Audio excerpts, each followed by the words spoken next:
cekel nang piye meneh wong ora ono pegawean. Ning ben mulai mesti diamuk bapakmu nang piye yo yo. Aku dhewe nang ngrasakno bapakmu ki yo bingung kok, Nduk. Dadi tuwa kok yo lek kebangetan. Mongko mantune njoki ora kurang-kurang.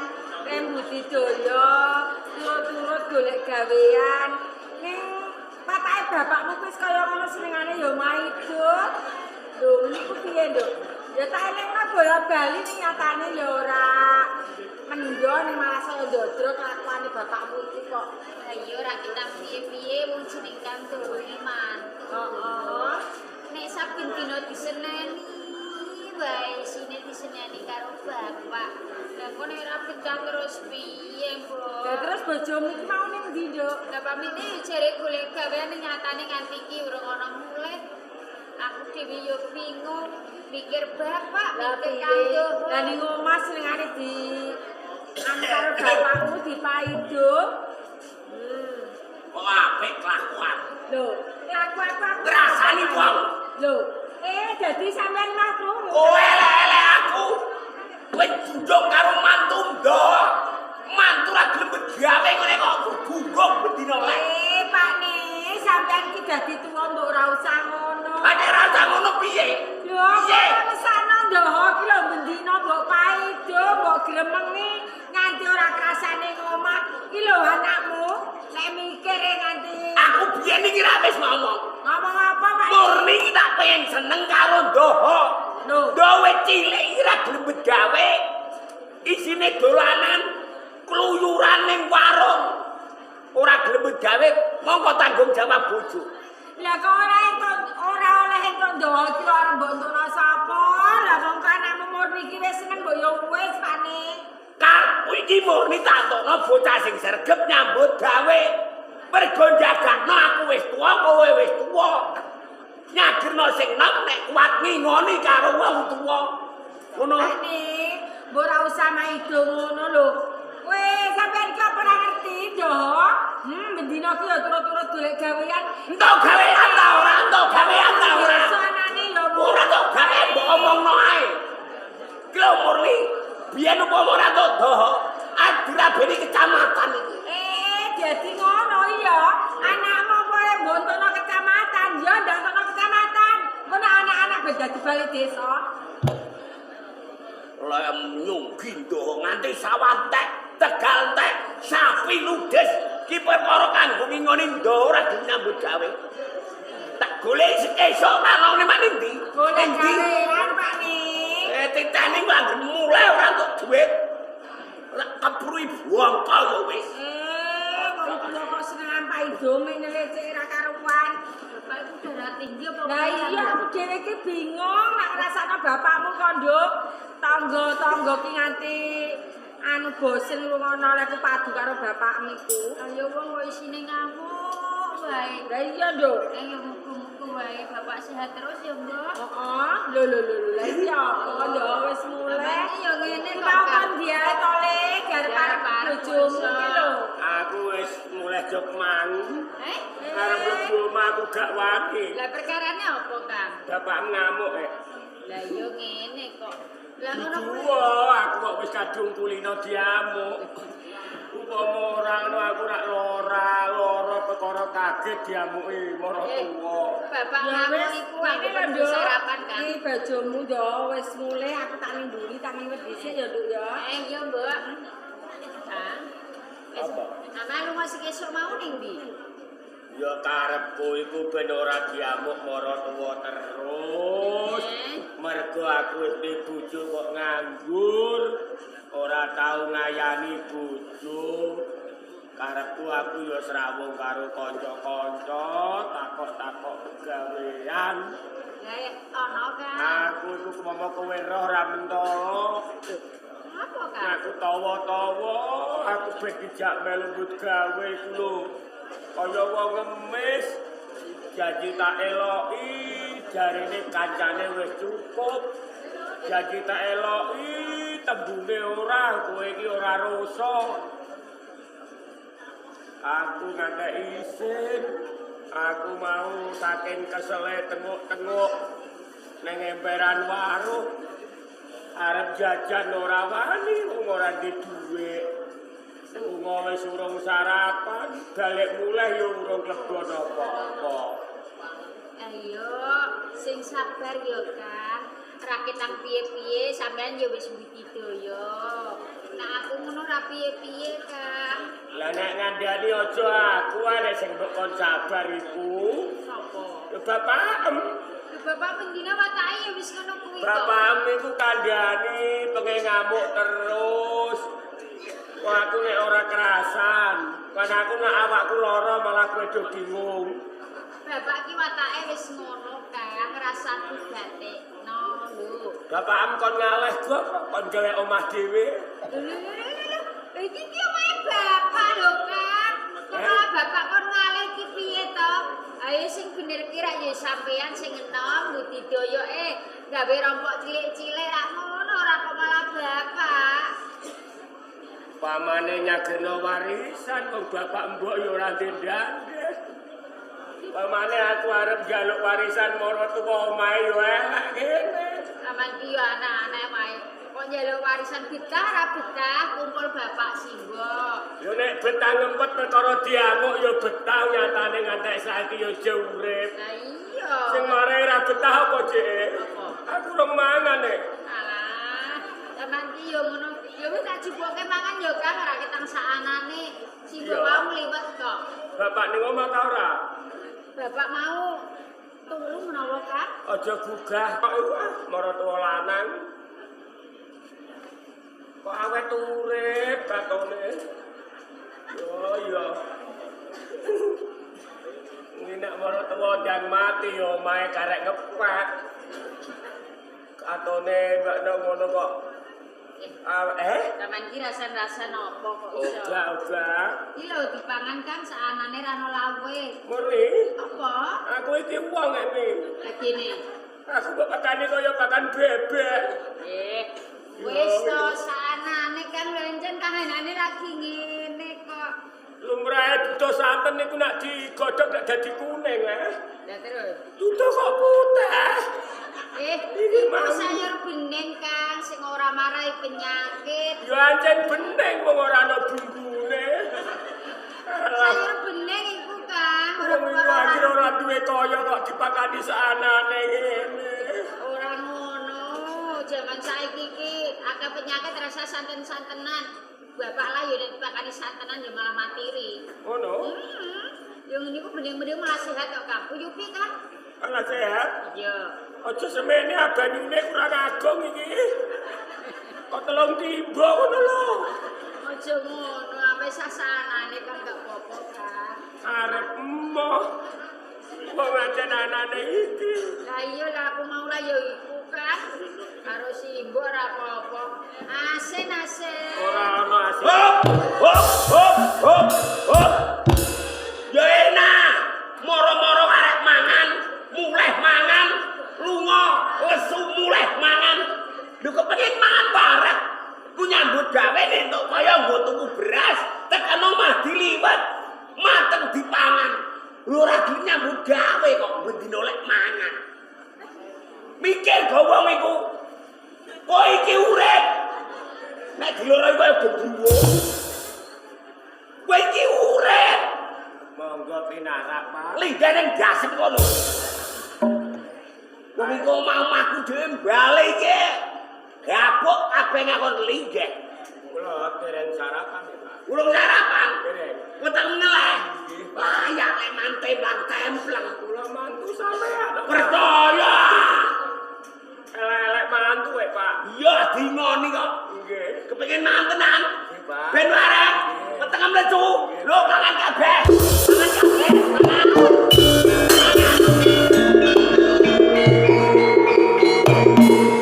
Tegal tek sapi ludes. Ki perkara nggo ngingoni kowe bojomu mbok. Aku dadi mlarang iki dhewe mantu kowe. Yen aku ora dhewe mantu kowe juga tangga-tangga. Mantu ora enak nomor tuwa. Sampe grogoti dunyane nomor tuwa. Ora kowe ra ono. Samane lek medhek-medhekno. Kowe iki yo ngono bojo ora keras.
ngombe banyu udan sedina ora orang.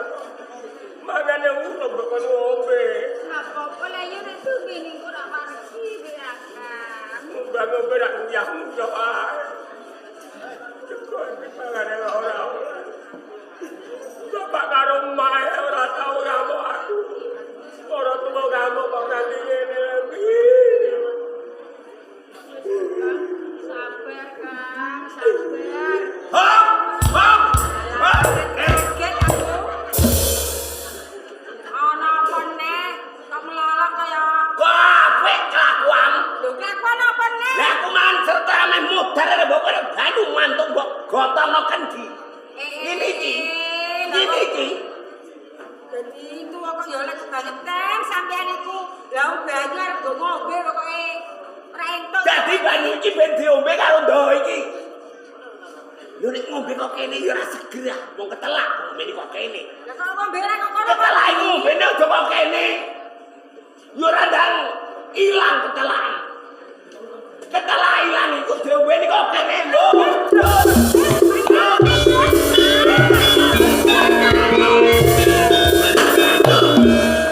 Dadi ngene iki kudu mangan lho kok kaya aku. Sudah sebanget wala Pak Nek. Mancing-mancing nesne wong tuwa. Mantu kaya pun ora. Kaya modal gak kenso. Mantu ngene le belani kok. Ora wani jagal.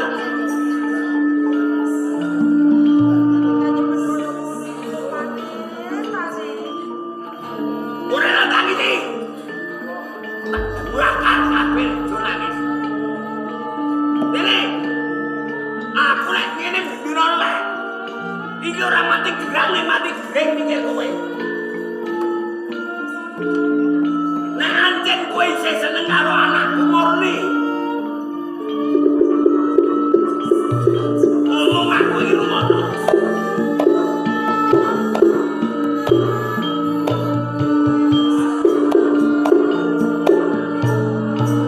Ben urip miso kepenak. Ben aku cuma marek mbok miso nyandang utuh. Kowe kudu gelem lunga merantau golek duit.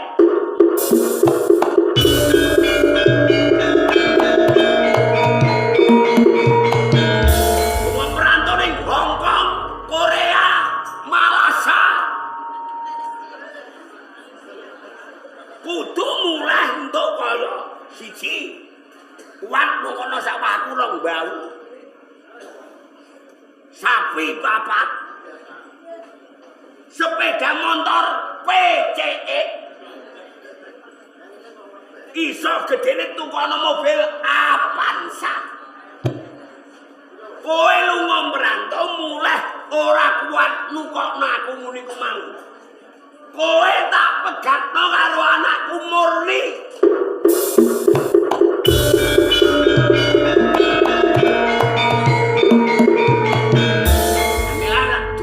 Jaluk kula Pak Nek, kok neko-neko wong wis gerang kontrane njaluk mobil barang iku lho arep nggo apa? Dadi njaluk niku rumangsa magot. Lho, lah kok apa Njaluk winteng yo gampang nek perkara njaluk winteng. Njaluk winteng mateni kowe. Mangkel wong. Gerang kok.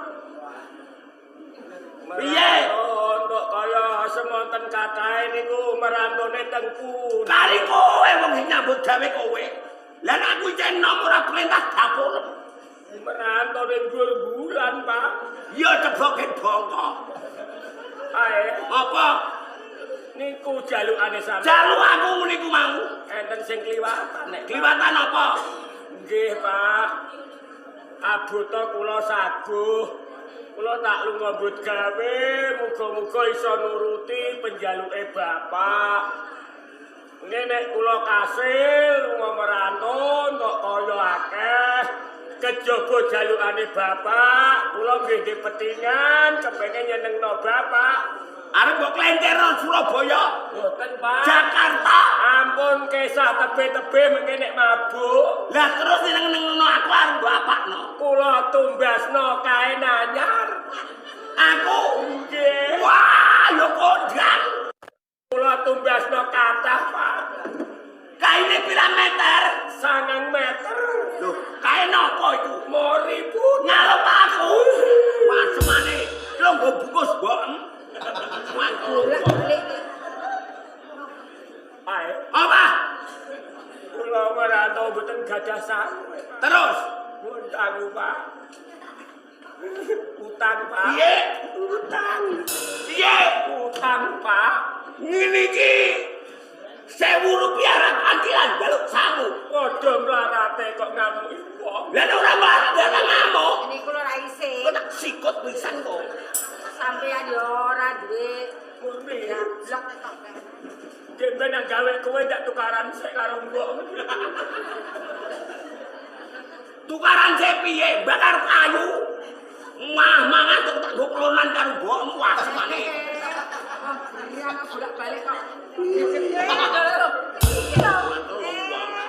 Wong piye-piye iku jalukane para tuwa ya jalukane bapak. Ya kowe tak tinggal lunga. Gawe aku mau gatan karo kowe, aku seneng kowe kok. Pak. Kula tak lunga mbut gawe. Dak lunga. Nggih, Pak. Ajeng pamitan bojo kula. Alah pamitan esuk jebrok. Lah pamitan jabel karo bojo-bojone dhewe. Ngewangi terus. Ya kok ora ngewangi karo bojone yo ben. Lara ati. Pangestu. Oh ya le yo tak dongak-dongakno. Kaya. Kaya apa rek? Kono aku ambung-ambungan. Lek nek gak ana aku kowe leno demeni. Lho, padha sampean nang lho dipamiti ngono kok Wah, iri boleh ya. lebus kau curut. Dungane tiyang sepuh. Ya. Pangestune, Pak. Iya iya rek. Ne, Mbok. Muga-muga tekan. Ya. Wis dongamu ae. Neni sak mulehku ya. Muga-muga aku iso nuruti jalukane Bapak sampun nggih, Pak. Iya. Hati-hati yo, Kak. Nah, iki ya cocok. Lah kok cocok? Tekan lor kono urung nganti merantut tabrak tegaten blet. Jasa raharja. Mantu Pak Ning. Modal lah. Aku iki bingung. Lah kok bingung bola-balik. Jom duwe mantu ndok iku utangku briyut Lho, karo juragan Sukra. Ora sithik. utang apa iku Pak Ning? Utang duwe. Lho mbok nggo apa? Utang duwe, Mbok. Ngingoni Sukra kowe, anakmu iki. Alah-alah Duwe kondi.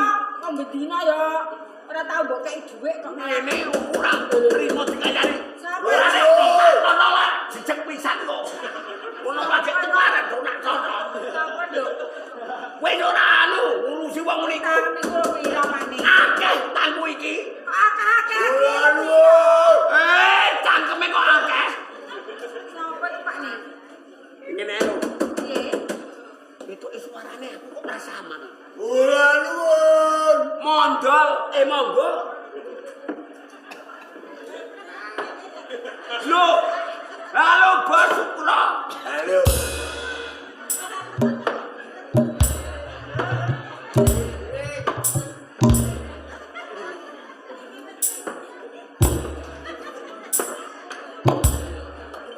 Ana apa? Ya menten napa dugi ngriki pun kuput lek dodol kopi. Lho. Kok perkara kukut. Lho aku rene iki ra yo ono perlu karo kowe. Perlune napa gan juragan? Lho kowe kuwi ngelali apa pancen lali? Nggih mboten lali, nggih mboten lali. Lek pancen kowe ora lali, lho takonmu kok nyeleneh. Lho kowe ra tau janji karo aku. Nggih. Lho ndak anti-anti janjimu. Janjimu kok meleset. Meleset pripun? Meleset pripun? Lho, meleset ngene. Kowe janji sesasi. Tak tunggu dadi 2 sasi. 2 sasi dadi 3 sasi. Lho, gunemamu iki kena dipercaya apa ora? Perkara utane kok. Lho ya jelas to. Nggih kula pikir nek kula niku rumangsa ditang sampean. Ning ajeng kula kula sahur, kula mboten duwe duit. Lah wong pancen kowe ora tau nyambut gawe kok duwe duit. Lah duit kok endi? Lah nggih niku perkarane. Tegal pun kula dol. Sawah pun kula telaske. Sapi ludes tek resik. Ngene lho iki. Lah nek kowe ora mikir tanggung jawabmu. Monggo utangmu karo aku wis pirang-pirang puluh yuta. Nggih sabar jenengan, mengene kula gadah duit nggih kula pikir. Lah kok sabar? Lah kok pikir ya mono ya mene nyatane ora ana bukti. Mengene enten mboten usah sampean mriki mesti kula mriko. Nggih. Ana pancen lambemu ki pinter kowe. Nek kuwi pancen arep ngapusi aku. Mboten kula mboten ngapusi. Mboten kulino. Ki bojomu kae. Nggih, kula bojone, Pak. Niki bojo kula pun kula pegat. Lho, Ning kula pados bojo mboten tok kula balikan melih. ngono. Lah, kuwi Niku anak kula. anakmu. Anak kula. Nggih. Ngene lho wong anak-anak. Aja sampe kowe iki pegatan, mesake anakmu. Lah nggih niku sing kula pikir. Ya wong anak-anak wedok. Ayune ya kaya ngono. Lah nggih. Ing pripun? Kowe iki jane iso nyaur utang aku iso. Lah kula entuk dhuwit ing pundi? Ning kowe ora niat kowe iki iso nyaur utang aku. Lah kok saged niku? Ya iso to. Napa? Anak kula. Anak kula mboten saged nyambut damel. Ora kok nyambut gawe. Lho kowe iki wong tuwa kok goblok ta. Lah sing sampean karepno? Sing tak karepke iki ngene lho, Ing. Utangmu karo aku iso lunas. Nggih. Nggih. Neng lek kowe entuk anakmu tak keloni. Utang kula lunas. Iya. Anak kula sampean keloni. Iya. Monggo mawon. Mengkene kurangan bojo kula keloni pisan. Sik. Lah anakku ki ndek bojo. kok Gene malah bojo ra becus nyambut gawe ae. Tenan nek. Nggih. Lek pancen kowe kelas kowe entuk utangmu lunas, kowe sik tak kei bonus. Nggih niku sing kula arep-arep wong kula niki mboten kanilan dhuwit blas kok. Nggih. Wih. Kabeh niki Sak yuta. wih. Sesuk tak tambahi neh. Ngeten nggih cocok. Ning yamun sakniki lek ngeloni. Lho lho kapan? Disabang tiang kathah niki lho mboten pantes. Kok aku kok ngapusi. Ngeten. Piye? Mengki mawon nek dalu. Jam 12 cet sampean dugi mriki. Anak kula sampean keloni entekno lah. Wong gaweane gampang mawon kok. Ngono iki. Ning kan ditengoro. Tongorone piye? Tengarane sampean ajeng mlebet kamare anak kula. Ya, Sampean ora usah omong akeh-akeh. kok ngono. Jadi aku rasa omong oke-oke. Tandane aku muni til. Nggih. Kowe engko nek juragan cukro ning jaba lawang kamar tim, kowe nyaut. Tuh. Wes go aja mikir rupane, sing penting duwike. Masuk. Jaman saiki yo mikir rupa. Yo kecut.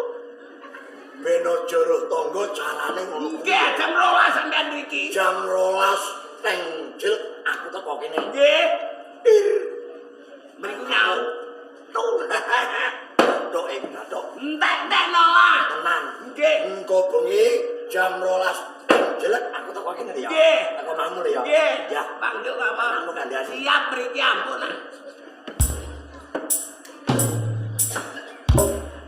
Iki anakmu karo juragan Sukro. Kowe tak golekno. Lah sapa? Tukang keprak lho. Bolak-balik kok gregetno omonganmu. Ki piye to, Mbak? Gene. Iki tipu. Lah dhek bojo kok malah arep. Dia bojo ya ben wong bojo ora kuat. Ngepenakno wong tuwa ora iso ngayani wong tuwa. Mati keloni karo wong mau, Pak. Nek kowe mau aku dijantuk mergo utangku wis akeh. Wis ben dijatuhkan yo kanthi bapak yo. Mlebu kamar. Kowe mlebu kamar, engko kari ngenteni. Sukrone ngomong, "Ting." Kowe jawab, "Tung." Kono ning kamar. Niki lho Pak Ne, kok ya rasake anak sampean iku. Iki mikir karo utang sok kasar.